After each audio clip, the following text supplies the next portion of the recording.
40 ans de carrière, une sortie, un 25e album qui était sorti il y a quelques jours. David Bowie vient de s'éteindre, regardez.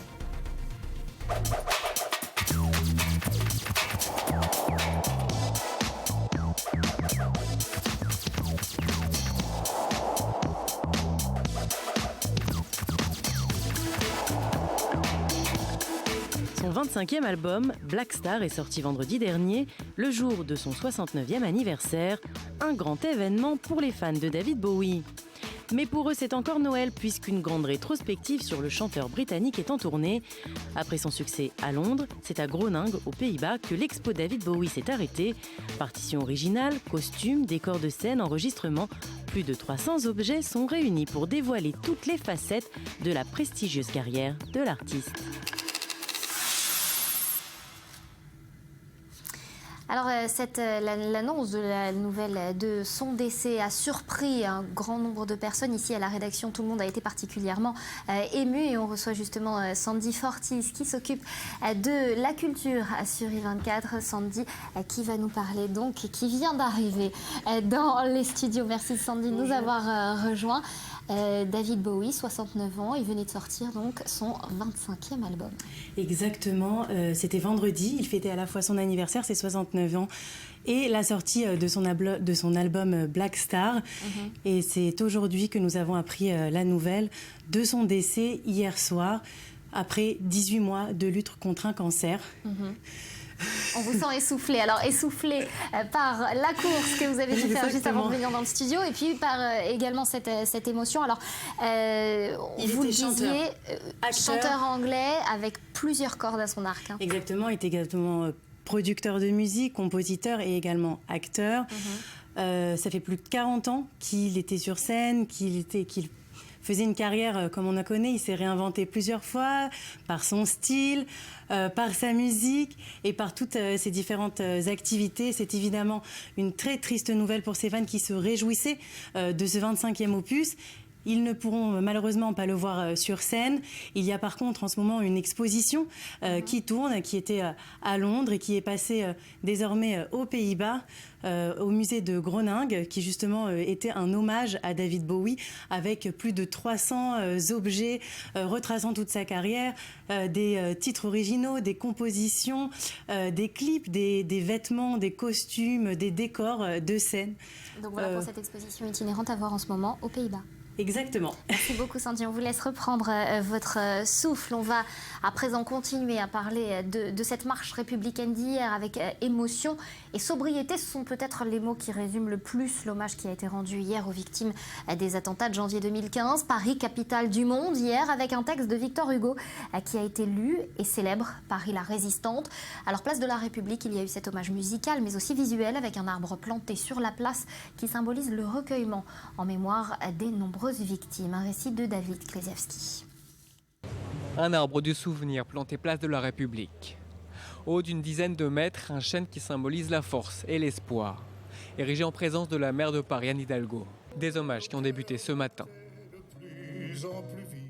Le chanteur Johnny Hallyday entonne un dimanche de janvier, place de la République, face aux officiels, aux proches des victimes et devant plusieurs centaines d'anonymes.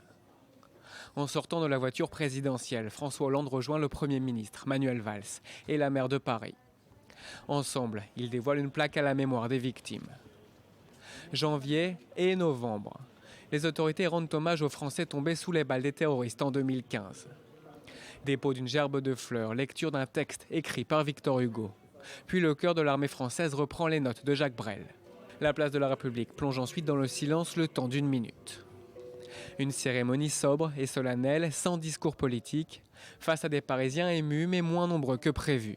Puis le président se recueille auprès des familles des victimes. Il prend ensuite la direction de la Grande Mosquée de Paris. Visite surprise avec des responsables religieux musulmans. Une journée qui marque la fin d'une semaine d'hommage. La France a connu en 2015 les pires attentats de son histoire. Christophe Barbier, bonjour. On vous rejoint en direct de Paris. Merci d'avoir accepté de répondre à nos questions ce matin. Être à Paris, ça signalait il y a un an, ça sonnait comme une urgence. Aujourd'hui, que reste-t-il finalement de cet élan national ? Il reste tout de même l'impression que la planète entière s'est mobilisée autour de Paris. On a vécu cela à nouveau au moment du 13 novembre, parce que Paris n'est pas une ville comme les autres, et la France n'est pas un pays comme les autres, pour les valeurs fondamentales, pour les valeurs républicaines et droits de l'homme. Paris résonne différemment. En revanche, ce qui ne reste pas de cet épisode-là, de ce 11 janvier, c'est l'impression que c'était une unité nationale indéfectible. Depuis, il y a eu des questions, il y a eu des débats intellectuels sur l'esprit Charlie, qu'est-ce que cela signifiait. Et puis on a pu voir après le 13 novembre que ce n'était pas seulement les valeurs fondamentales qui étaient atteintes, c'était parfois un terrorisme aveugle qui frappait. Et donc l'état sécuritaire, l'état d'urgence l'a un peu emporté sur l'esprit Charlie. Est-ce que les hommes politiques français se sont adaptés à cette nouvelle menace? Est-ce qu'ils ont adapté leur discours aussi? Ou est-ce qu'on continue à marcher sur des œufs finalement quand on parle de terrorisme en France? Les discours se sont adaptés, sans nul doute. Les discours se sont durcis, l'opinion elle-même s'est durcie. Ce qui ne s'est pas adapté, hélas, c'est les moyens, c'est les méthodes. On a bien vu qu'entre janvier et novembre, les pouvoirs publics ont perdu du temps puisqu'ils n'ont pas su resserrer les mailles du filet et que d'autres terroristes sont passés. Je crois qu'on avait sous-estimé le risque et qu'il ne s'agit pas simplement de faire des beaux discours, d'être dans le symbole ou dans la compassion. Il faut être dans l'action. Et de ce côté-là, ni la gauche ni la droite n'ont pour l'instant regagné de la crédibilité. Merci beaucoup Christophe Barbier pour ces explications. Alors l'action justement, certains ont choisi pour s'exprimer leur stylo, leur crayon. Comment dessine-t-on en Israël depuis les attentats qui ont touché Charlie Hebdo? Élément de réponse avec Léa Berdugo.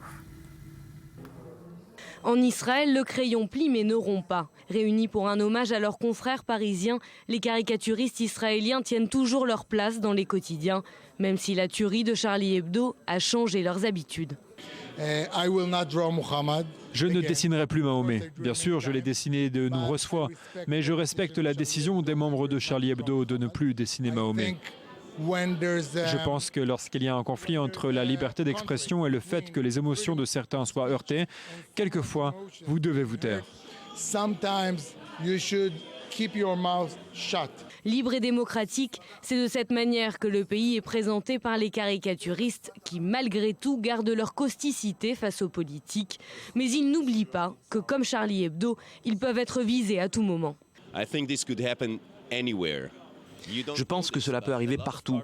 Vous n'y faites pas attention, mais beaucoup de caricaturistes sont assassinés dans le monde entier, sont arrêtés pour ce qu'ils disent ou ce qu'ils pensent. C'est une chose sérieuse et il faut le dire haut et fort. Pour certains, les Israéliens sont intouchables. La raison, leur peu de visibilité. Quand vous voulez frapper les Américains, vous frappez les tours jumelles, vous frappez l'économie. Quand vous voulez frapper les Français, vous frappez la culture, les caricaturistes. Je pense qu'en Israël, nous ne sommes pas assez importants pour être ciblés. Si en France, la caricature politique est une institution, Israël n'a jamais eu son Charlie Hebdo et l'aura médiatique des caricaturistes reste limitée. Cyril Amal, bonjour, merci d'être avec nous ce matin. L'attentat contre Charlie Hebdo, contre ces caricaturistes également, est-ce qu'il a changé la façon de dessiner dans le monde arabe? Nathalie, au lendemain des attentats de Charlie Hebdo, tout le monde se posait la question, c'est une question qui nous brûlait tous les lèvres, comment allait réagir le monde arabe et comment allaient réagir les dessinateurs de presse arabe notamment? Scène de réjouissance, acte mérité? Eh bien non, c'est la solidarité des caricaturistes arabes avec leurs collègues de Charlie Hebdo qui a primé, qui a été pour ainsi dire sans faille, avec ce large consensus. On ne combat pas avec les armes des dessins. Quelques illustrations glanées sur le net de la manière dont les dessinateurs arabes ont décidé de figurer leur indignation. Longue vie au sarcasme, par exemple, pour le canard égyptien Al-Masri Al-Yom au lendemain des attentats de Charlie. Liberté d'expression pourfendue par le sabre du terrorisme pour le journal qatari Al-Arabi, ou encore les crayons plus forts que les balles pour l'imad jordanien. Crayon cette fois encore, mais pour tordre le canon des Kalatch, c'était dans le Anahar libanais. Et puis ce dessin aussi de Mohamed Sabané, un dessinateur de presse palestinien, couleur rouge sang, mais pinceau debout. Et puis enfin, coup d'œil de l'Iranien Kianouch à l'irrévérence de Charlie Hebdo. Voilà quelques réactions parmi tant d'autres de dessinateurs de presse arabe. Des dessins particulièrement évocateurs. Alors après le choc des premiers jours, des premiers mois, l'émotion qui a finalement laissé place d'une certaine façon à la réflexion, à la nuance aussi. Oui, rappelez-vous de cette phrase de Pierre Desproges, on ne peut rire de tout, mais pas avec que n'importe qui. En Europe, alors les clochers ont disparu du paysage urbain, mais dans les sociétés arabo-musulmanes, la présence de la religion est encore très très forte. C'est pour ça que c'est difficile pour les caricaturistes arabes de croquer Mahomet, comme l'exigeaient certains Européens au lendemain des attentats de Charlie, comme pour prouver leur attachement à ces valeurs de liberté de la presse.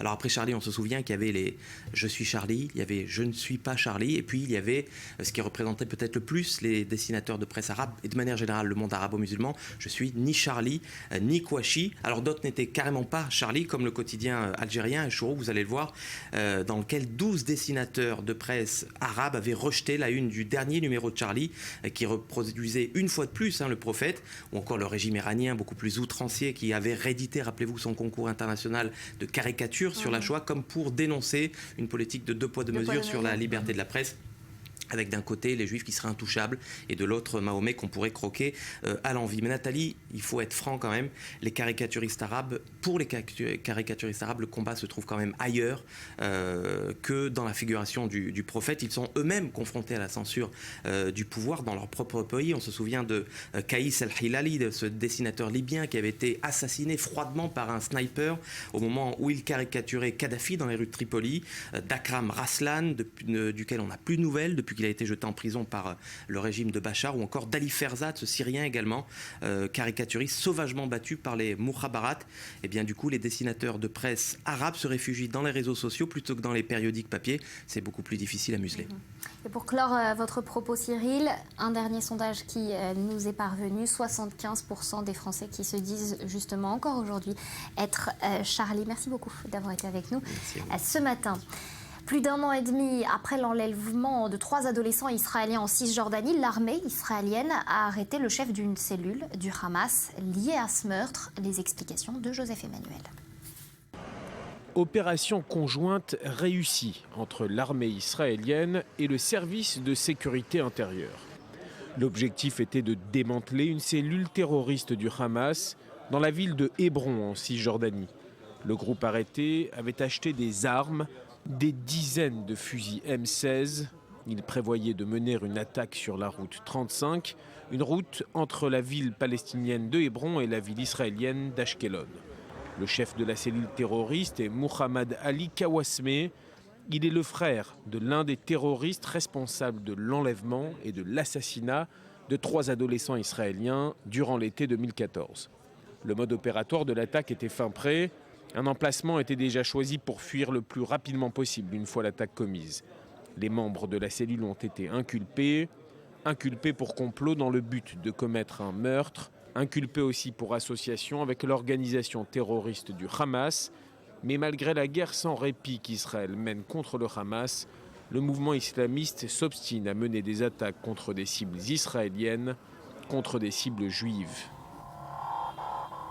Allez, on passe à une actualité plus réjouissante. Session de rattrapage. Pour ceux qui l'ont raté, direction Las Vegas où le Consumer Electronics Show, c'est, vous le savez, le traditionnel rendez-vous des professionnels du high-tech et du tout connecté. 200 000 mètres carrés, autant de visiteurs et 4 000 exposants. Le CES donne le tournis, regardez. Cette année au CES, les professionnels du high-tech ont décidé de s'occuper de votre santé. Ça ici, c'est le stéthoscope. Grâce à ce petit appareil conçu par un médecin, la visite médicale devient virtuelle. Elle se fait à distance, sans que ni le patient ni le médecin ne se déplacent. Le médecin ou l'infirmière vous demande de placer l'appareil sur votre poitrine comme ceci. Il peut aussi se mettre dans l'oreille pour prendre la température ou regarder à l'intérieur. Il contrôle le rythme de votre cœur, votre pouls et votre température. Pour éviter les cabinets médicaux, autre solution, cette mini prise de sang connectée pour suivre votre métabolisme en temps réel. C'est qu'on a une petite aiguille qui rentre ici dans l'index. Les données sont transmises en Bluetooth immédiatement sur le smartphone de l'utilisateur. Donc ici, juste après ma mesure, je peux voir la dégradation de ma masse graisseuse et donc si l'effort que je viens d'effectuer a été efficace ou pas. Objectif, mieux connaître son corps en récoltant toujours plus de données et mieux prévenir la maladie.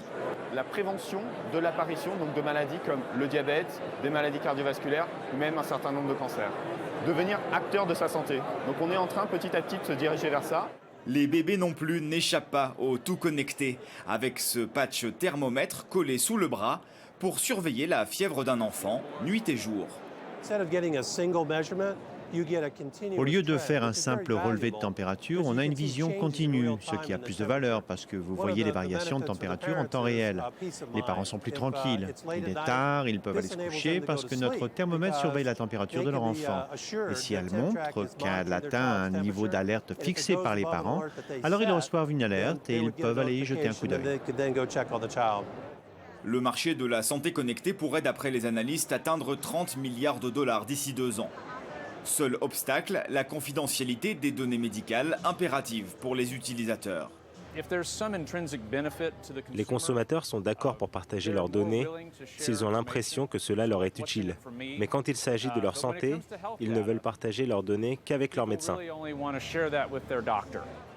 Au CES comme ailleurs, la meilleure prévention reste l'exercice physique.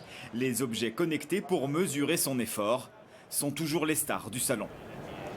Voilà, juste avant de passer la main à Eleonore Weil pour un point sur l'actu, je vous rappelle l'une des principales informations qui vient de nous parvenir, c'est le décès de David Bowie, le chanteur anglais qui s'est éteint à l'âge de 69 ans. On se retrouve juste après un point sur l'actu, on parlera du Ballon d'Or, à tout de suite.